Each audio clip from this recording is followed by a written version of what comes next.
نحمده ونصلي على رسوله الكريم أما بعد فأعوذ بالله من الشيطان الرجيم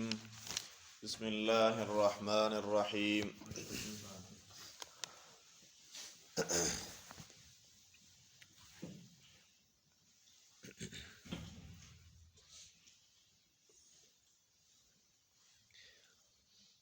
وَإِلَٰهُكُمْ إِلَٰهٌ وَاحِدٌ،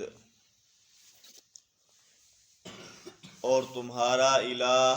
ایک ہی الہ ہے، تمہارا معبود ایک ہی معبود ہے۔ آیات کو چھپانے کی وعید کے بعد اللہ رب العزت نے توحید کا بیان لایا۔ اس کا مقصد یہ تھا کہ سب سے پہلی جو چیز جس کا اظہار بہت ضروری اور اہم ہے وہ ہے توحید الہی، اللہ رب العزت کی وحدانیت کہا، اور تمہارا معبود ایک ہی معبود ہے، لا الہ الا ہو، کوئی معبود نہیں مگر وہی، الرحمن الرحیم، جو بہت ہی مہربان اور نہایت رحم کرنے والا ہے۔ توحید کا ذکر کر کے اللہ رب العزت نے آگے توحید کے دلائل جو قرآن میں مختلف جگہوں پر اللہ رب العزت نے بیان کیے تھے انہیں ایک آیت میں سمو دیا، جمع کر دیا۔ فرمایا ان فی خلق السماوات والارض، بے شک زمین و آسمان کی پیدائش میں، واختلاف اللیل والنہار، رات اور دن کے آنے جانے میں، ان کے بدلنے میں، ان کے اختلاف میں، والفلک اللاتی تجری فی البحر، اور ان کشتیوں میں، اللاتی تجری فی البحر بما ینفع الناس، وہ کشتیاں جو سمندر میں، دریاؤں میں چلتی ہیں، ان چیزوں کو لے کر، ما ینفع الناس، جو چیزیں لوگوں کے لیے نفع بخش ہیں، ان کی منفعت کا سامان ہے۔ وما انزل اللہ من السماء من ماء، اور اس چیز میں جو اللہ نے نازل کی، من السماء آسمان سے، من ماء یعنی پانی نازل کیا، فاحیا به الارض بعد موتها، پھر اس پانی کے ساتھ زمین کو اس کے مردہ ہونے کے بعد زندہ کیا، وبث فیہا من کل دابہ، اور اس زمین میں ہر قسم کے جانور کو پھیلا دیا، وتصریف الریاح، اور ہواؤں کے پھیرنے میں، کے رخ کو پھیرنے میں، والسحاب المسخر بین السماء والارض، زمین و آسمان کے درمیان مسخر بادل میں کیا ہے، اتنی چیزیں بیان فرمائی۔ سب سے پہلی فرمائی زمین و آسمان کی تخلیق میں، اس کے بعد فرمایا رات کے آنے جانے میں، رات اور دن کے بدلنے میں، اس تیسری فرمایا کشتیاں وہ جو لوگوں کے لیے ان کے نفع کی چیزوں کو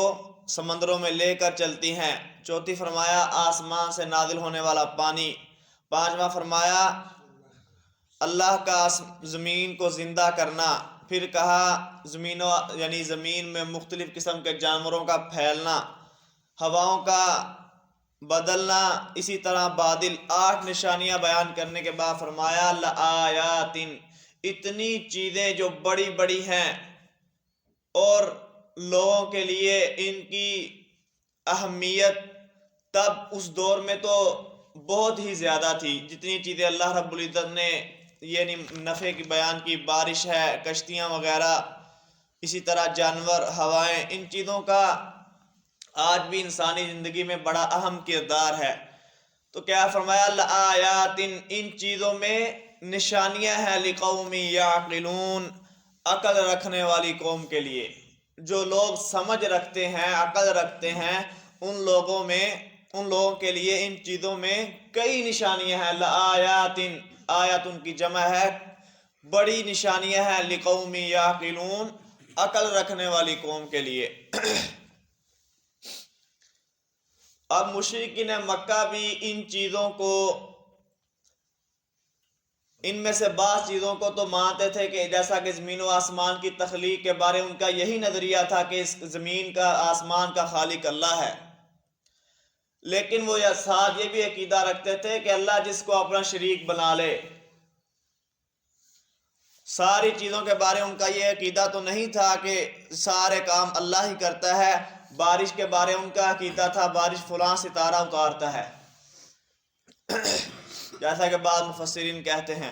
لیکن زمین و آسمان کی تخلیق اور بنیادی جو چیزیں ہیں ان کے بارے ان کا یہی عقیدہ تھا کہ اللہ رب العزت نے ان چیزوں کو پیدا کیا ہے۔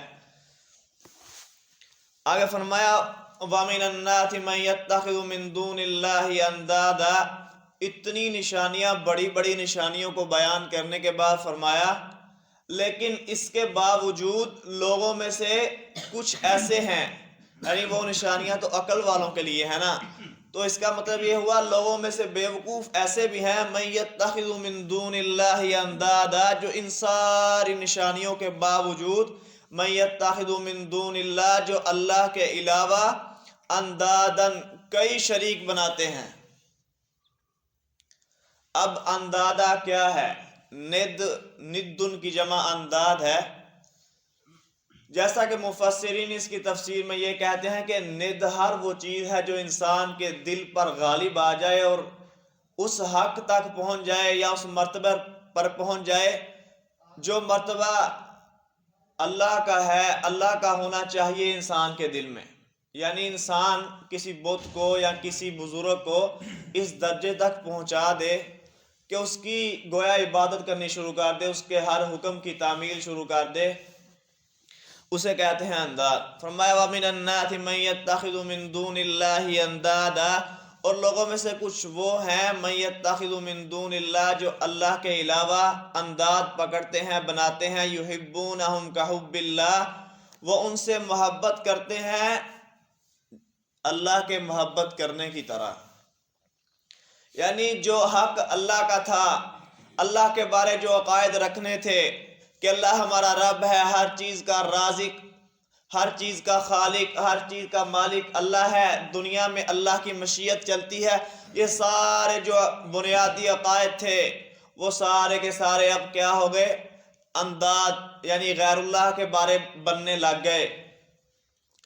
اسی طرح اتنی محبت وہ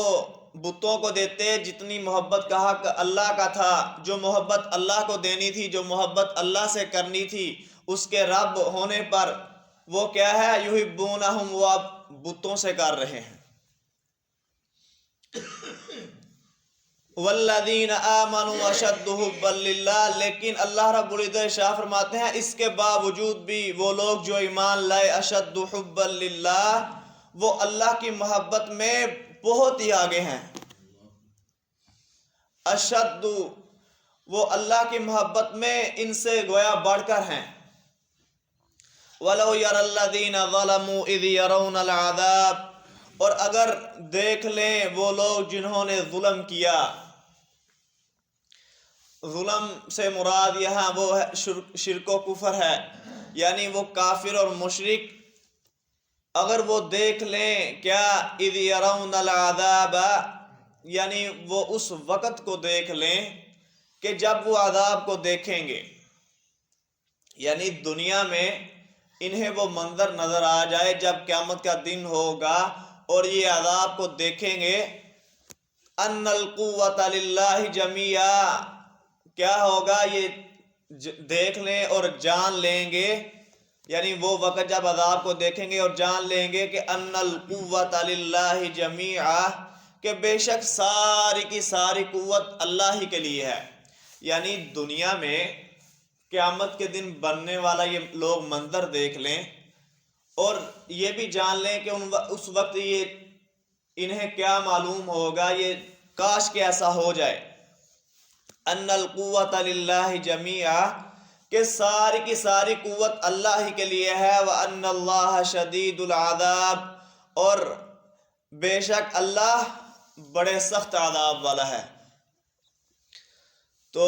اللہ رب العزت سے دعا ہے اللہ ہمیں اپنی نشانیوں میں غور و فکر کرنے کی توفیق عطا فرمائے۔ اللہ ہمیں اپنی محبت میں مزید بڑھائے۔ وما توفیقی الا باللہ۔